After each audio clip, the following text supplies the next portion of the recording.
Oke, bismillahirrahmanirrahim. Assalamualaikum warahmatullahi wabarakatuh. Selamat sore semuanya. Semoga hari ini sudah siap ya untuk memulai kembali perkuliahan kita di pertemuan 6 ini. Ya. Di pertemuan 6 ini kita nanti akan membahas lanjutan dari normalisasi. Ya, normalisasi. Pada pertemuan minggu lalu kita sudah membahas tentang ini normalisasi ya. Apa itu normalisasi, jenis-jenisnya, kenapa harus menggunakan normalisasi dalam merancang sebuah basis data.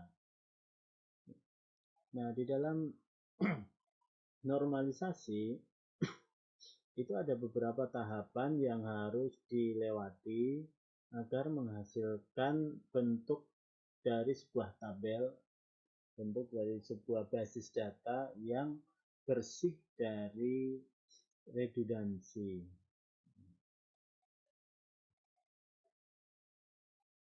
Oke. Untuk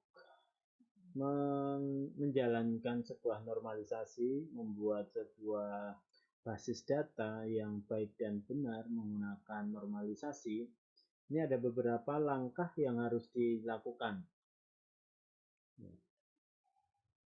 Langkah-langkah ini, yang pertama, di sini di dalam bagan ini ada beberapa bentuk normal.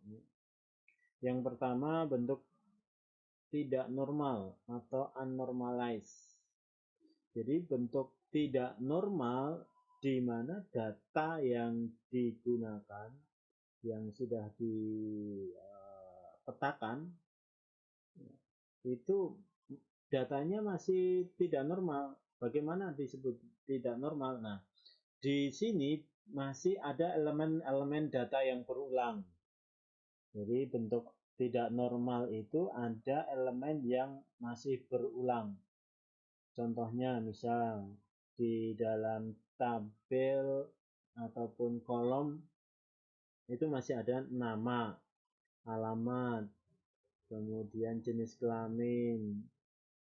Nah, itu nanti saling terkait di dalam beberapa relasi atau di beberapa tabel itu masih menggunakan ada nama tadi. Ya. Misalnya kalau kita contohkan kemarin di proyek perpustakaan ya. Nah, di dalam proyek perpustakaan itu ada data anggota, kemudian ada peminjaman, ada data anggota juga. Nah, di dalam data anggota ada nama, di dalam peminjaman ada nama. Nah, itu ada data yang berulang. Nah, ini masih dalam bentuk tidak normal. Kemudian langkah yang kedua adalah membuat first normal form atau normal pertama. Nah, di dalam tahapan first normal form ini menghilangkan ketergantungan parsial.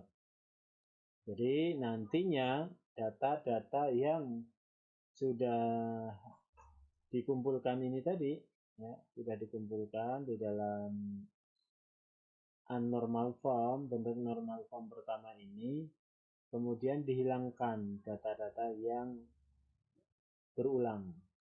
Jadi data yang berulang dihilangkan. Selanjutnya langkah yang ketiga, ini adalah second normal form. Jadi setelah dihilangkan ketergantungan parsial di first normal form, maka pada langkah ketiga ini adalah menghilangkan ketergantungan transitif. Ya, ketergantungan transitif dihilangkan, maka ini akan menjadi bentuk normal ketiga. Jadi bentuk tidak normal tadi, ketika datanya udah belum normal, dihilangkan data yang berulang, elemen-elemen yang berulang, maka akan menjadi bentuk normal pertama. Kemudian bentuk normal pertama ketika dihilangkan ketergantungan parsialnya, maka akan menjadi sebuah bentuk normal kedua. Langkah kedua ini, ya langkah ketiga, ketika dihilangkan ketergantungan transitifnya, maka akan membentuk sebuah third normal form. Nah, bentuk normal ketiga. Kemudian ketika di dalam bentuk normal ketiga ini dihilangkan atau menghilangkan kunci kandidat yang bukan merupakan determinan, maka dia akan menjadi bentuk Boyce Codd normal form atau BCNF. Nah, di dalam BCNF ini nanti akan dihilangkan lagi, ada menghilangkan ketergantungan multi value yang bukan merupakan ketergantungan fungsional. Nah, itu nanti akan menjadi bentuk normal keempat atau normal form. Setelah normal keempat, ternyata masih ada prosesnya. Proses yang dilakukan adalah menghilangkan ketergantungan join yang bukan merupakan kunci kandidat. Nah, kalau sini sudah dihilangkan kunci kandidat yang berhubungan dengan ketergantungan join, maka akan terbentuklah dia yang disebut dengan normal kelima, bentuk normal kelima. Nah, ini adalah langkah-langkah yang akan kita lakukan, yang akan kita gunakan ketika membuat sebuah basis data. Jadi kita membuat sebuah basis data dengan menggunakan tools normalisasi ini, kita akan menggunakan ini, langkah-langkah ini. Langkah yang pertama, mencari atribut-atribut yang diperlukan. Nah, ini dalam bentuk tidak normal. Kemudian dihilangkan elemen yang berulang menjadi sebuah first normal form. Kemudian dihilangkan ketergantungan parsial menjadi second normal form. Kemudian yang ketiga, menghilangkan ketergantungan transitif, jadilah dia bentuk normal ketiga, dan sampai ke normal ke-5. Oke, lanjut.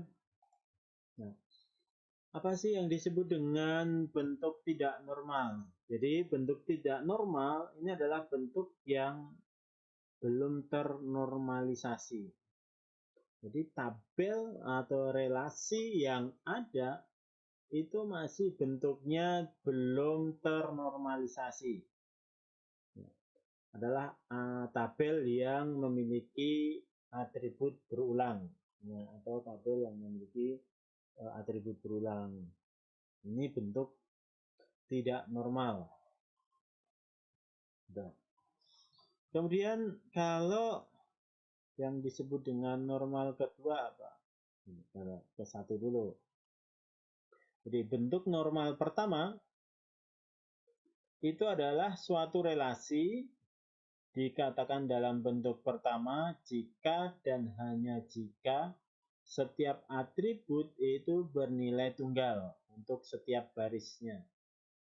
Jadi nantinya kalau dalam bentuk normal pertama ini relasi atau tabel itu sudah tidak ada data yang berulang. Jadi data yang pertama tadi, yang abnormal form itu sudah dihilangkan di sini dalam bentuk normal pertama. Jadi tidak ada lagi bentuk atribut yang berulang. Kemudian yang kedua, bentuk normal kedua, ya. Jadi bentuk normal kedua ini bisa didefinisikan bahwa suatu relasi nanti membentuk dalam normal kedua jika sudah berada pada normal pertama. Jadi kaidah-kaidah normal pertama sudah dilalui. Kemudian semua atribut bukan kunci, ya, memiliki dependensi sepenuhnya terhadap kunci primer.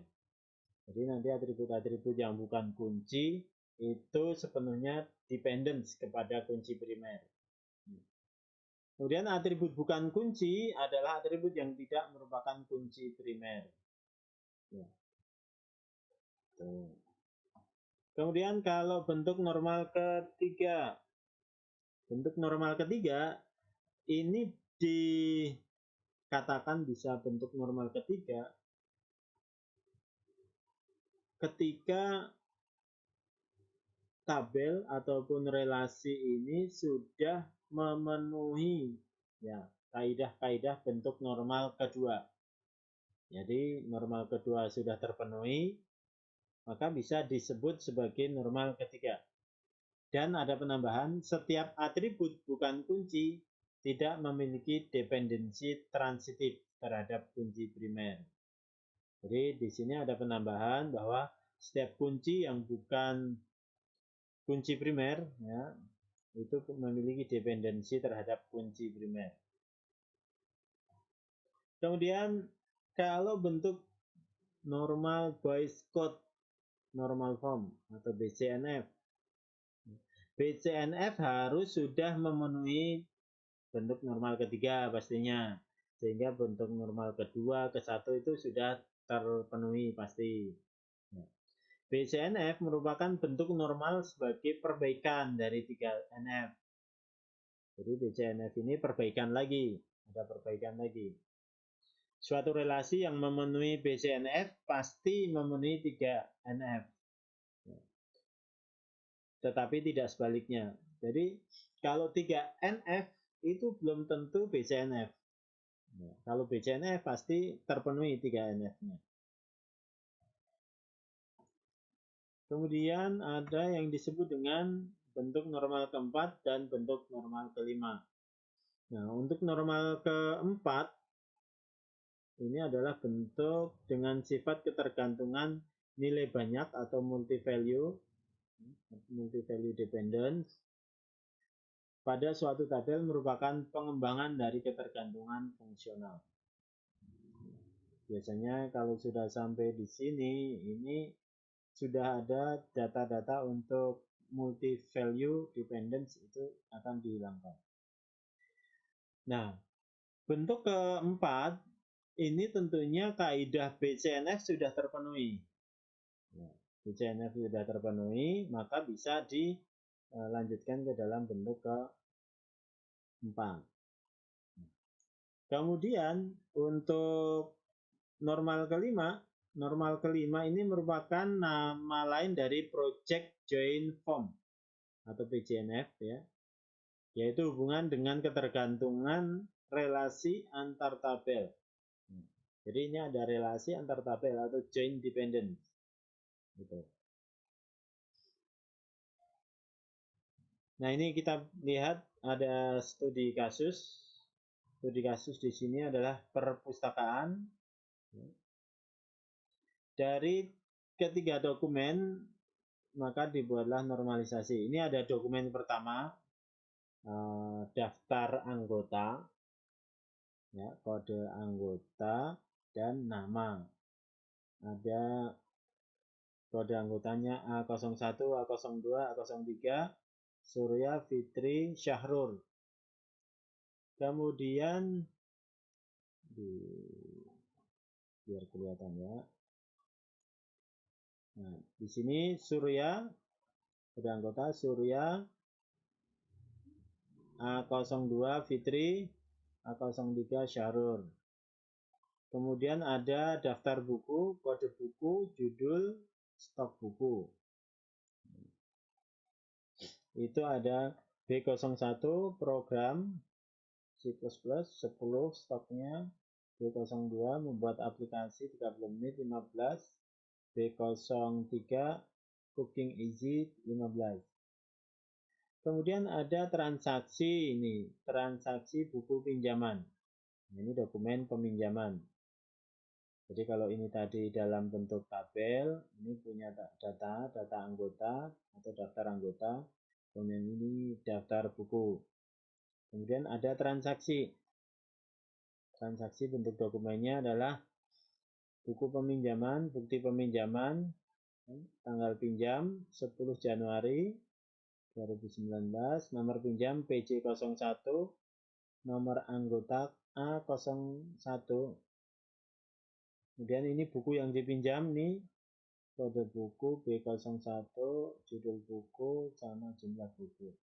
Tanggal kembali 13 Januari. Nah, kalau dalam dokumen seperti ini, dari ketiga dokumen tadi, coba dibuat normalisasinya. Bagaimana membuat normalisasinya? Kita lihat untuk prosesnya. Dibuat bentuk tidak normal terlebih dahulu. Nah, bentuk tidak normal mengambil semua data atribut-atribut dari tabel. Nah, ini kita lihat semua yang ada di tabel tadi, di anggota ada kode anggota, kemudian ada nama, kemudian di data buku ada kode buku, ada judul, ada stok, kemudian di tabel di dokumen peminjaman ada tanggal pinjam, nomor pinjam, kode anggota, kode buku, ada judul, ada jumlah, ada kembali. Kita lihat di sini 01.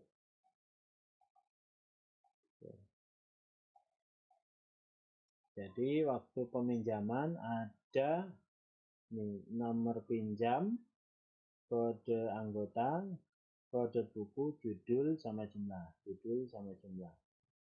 Ini bentuk tidak normal.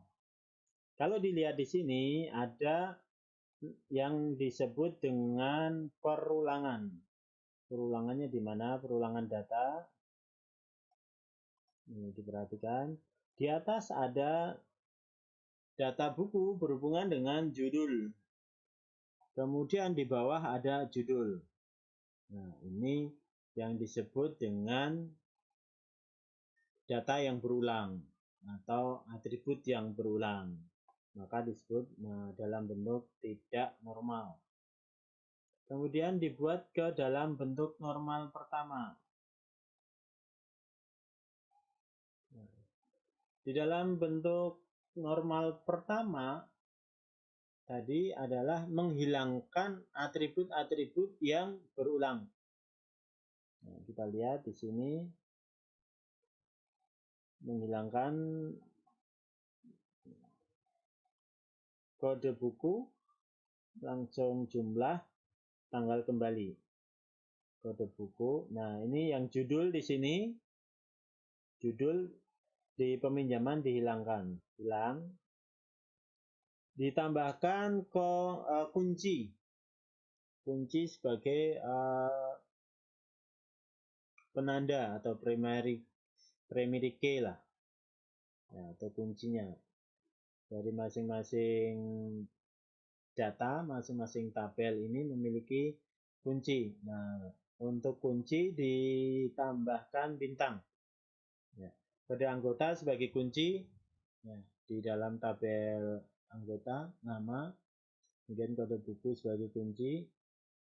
Sebenarnya ini di sini kita bisa melihat apa yang bisa dijadikan sebagai kunci. Nah, mungkin nama menjadi kunci. Karena di sini pasti yang digunakan menjadi kunci adalah field yang unik. Kode anggota kunci, kode buku kunci, nomor pinjaman ada kunci. Kemudian dibuat ke dalam bentuk 2NF. Bentuk 2NF. Maka akan dibagi terlebih dahulu. Ya, tabel anggota atau relasi anggota. Ada kode anggota sama nama. Kemudian ada tabel buku atau relasi buku. Kode buku, judul, stok. Kemudian di sini ada tabel pinjam. Tabel pinjam. Di sini ada tanggal pinjam, nomor pinjam, jumlah, tanggal kembali. Nah, untuk relasinya, nah ini untuk relasi di anggota ke tabel pinjam, ini ada relasi menggunakan kode anggota.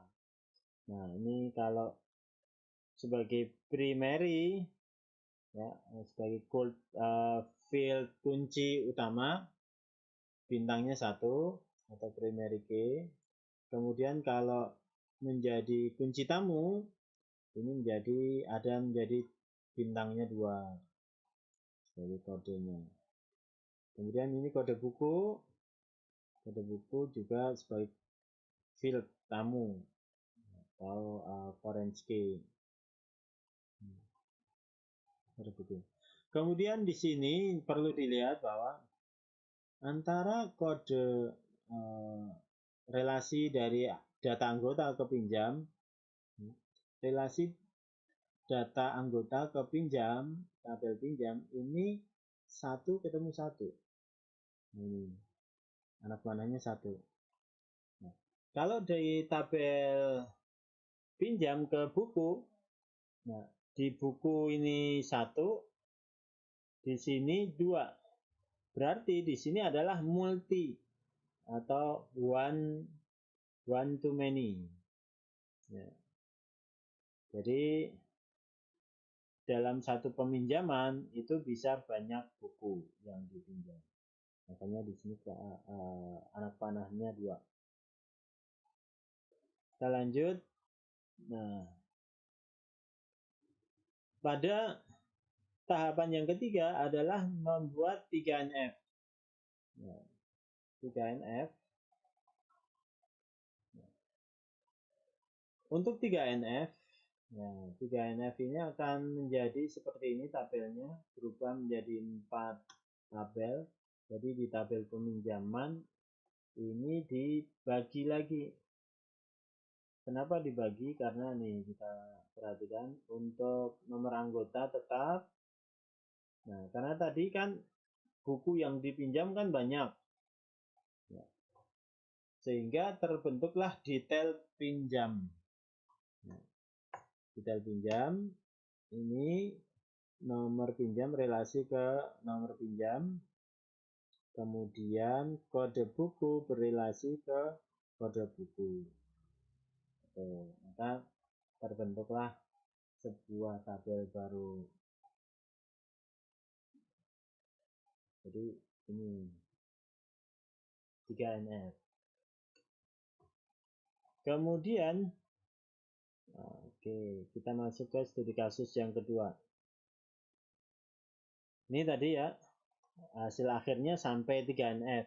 Karena ini mau dibagi lagi ke PCNF ataupun ke 4NF udah nggak memungkinkan karena datanya sudah normal sampai bentuk ketiga. Jadi sampai bentuk ketiga aja udah normal, jadi nggak perlu dilanjutkan lagi. Nah, kemudian kita menggunakan contoh kasus studi kasus yang kedua. Ini ada sebuah faktur. Ada sebuah faktur perusahaannya PT Santapuri. Jadi kalau kita membuat basis data berdasarkan data, ya, kita menggunakan normalisasi. Kita akan melihat dulu datanya, ya kan? Membuat data dari basis data ini, lihat, oh formnya ada seperti ini, ada form faktur pembelian barang. Di dalam faktur pembelian barang ini ada kode supplier, nama supplier, tanggal, dan nomor. Kemudian ada detailnya, kode, nama barang, quantity, harga, jumlah, total faktur. Ini isinya ya. Ini juga isinya total faktur dan juga jatuh tempo. Sebagai seorang analisa di dalam membuat sebuah basis data, harus bisa memperhatikan dokumen terlebih dahulu. Oh, ini dokumennya apa? Nah, untuk membuat sebuah normalisasi, ya, maka dibentuklah nih bagaimana menjabarkan sebuah data tadi. Ya, data ini dijabarkan dulu ke dalam tabel. Ya. Langkah yang pertama adalah membuat bentuk tidak normal. Apa aja yang bentuk tidak normal? Kita lihat. Jadi dimasukkan nomor faktur, kode supplier, nama supplier, kode barang, nama barang, tanggal, jatuh tempo, kuantiti, harga, jumlah, dan total. Ini dapat dari mana? Nah, dari faktur tadi. Kita lihat. Nomor faktur 779 sama 998. Kita lihat di sini. Nah, ini nomor faktur nih. 998. Masuk ke sini. 998. Kemudian kode supplier G01. Ada enggak G01 kode supplier? Kemudian nama supplier Gubel Nusantara. Lanjut ke kode barang. Nah, di kode barang ini di sini kode barang atau kode A01 ya, A02 kode barang.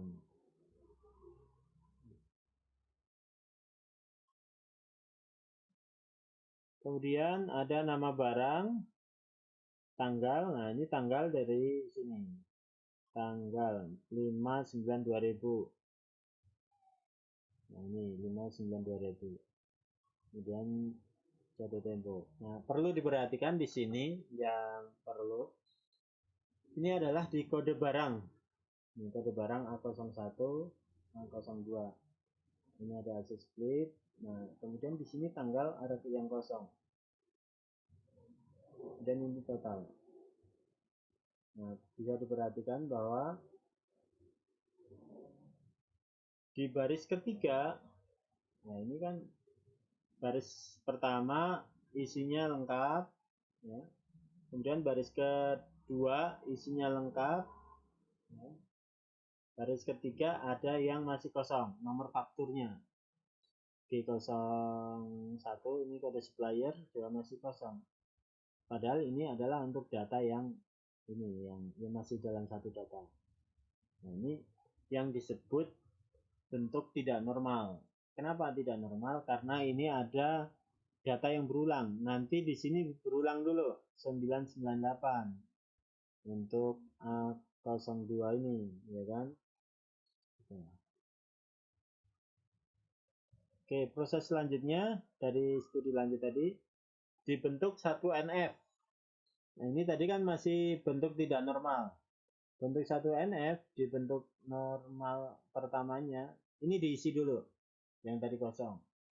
998 G01 ya, G01 node Gubel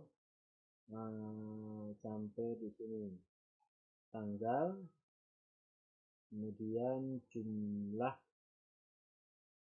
tanggal jatuh tempo. Ini dalam bentuk normal pertama atau step kedua, bentuk normal pertama. Jadi setelah terbentuk bentuk normal pertama, maka kita buat ke bentuk normal kedua. Untuk normal kedua ini kita pecah terlebih dahulu. Ya, dipecah terlebih dahulu ke dalam bentuk tabel-tabel. Nah, tabel yang pertama ini untuk mengisi kode supplier, kemudian nama supplier, ini untuk menyimpan datanya. Kemudian yang kedua ini di kode barang sama nama barang. Lanjut di nota ada nomor nota, tanggal, tempo, kuantiti, harga, sama total. Relasi ini untuk kode supplier ke kode supplier, barang ke kode barang. Ini sudah terbentuk dalam bentuk normal kedua. Oke, kita lanjutkan kembali. Jadi pada bentuk normal ketiga, ini tabel yang dibentuk itu akan terbentuk sebuah tabel lagi ya. Di sini tabel transaksi ya, untuk memisahkan antara tabel nota dan tabel detail barangnya gitu. Nah, keterangan di sini untuk bintang pertama ini adalah kunci primer dan bintang kedua adalah kunci tamu atau penghubung ke tabel induknya gitu.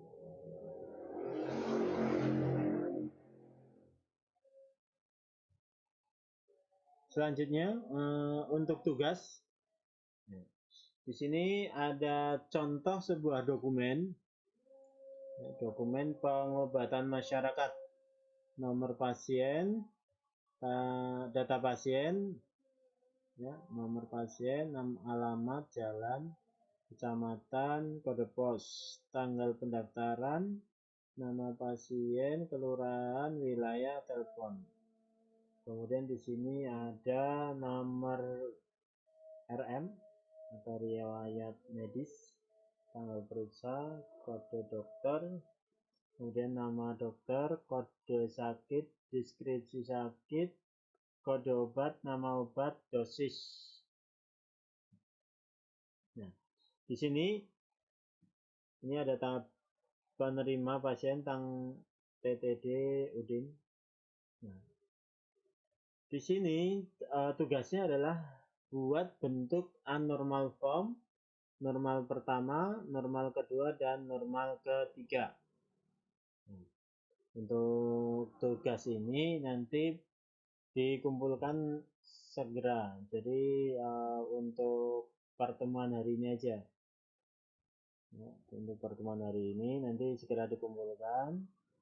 Nah, untuk pertemuan selanjutnya ini tugas kelompok. Nah, ini tugas kelompok. Itu tugasnya adalah membuat rancangan dokumen yang disesuaikan dengan sistem yang sudah dibuat. Kemudian rancang dokumen dari sistem, nanti dibuat normalisasinya. Ya, catatan di sini ada rancangan dokumen dan normalisasi sesuai dengan tema yang dibuat untuk project. Itu aja dari saya ya, cukup untuk penjelasan hari ini. Kemudian bila waktunya masih memungkinkan untuk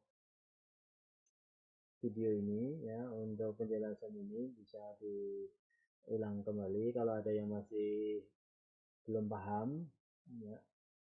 Kemudian selamat berbuka bagi yang menjalankan puasa.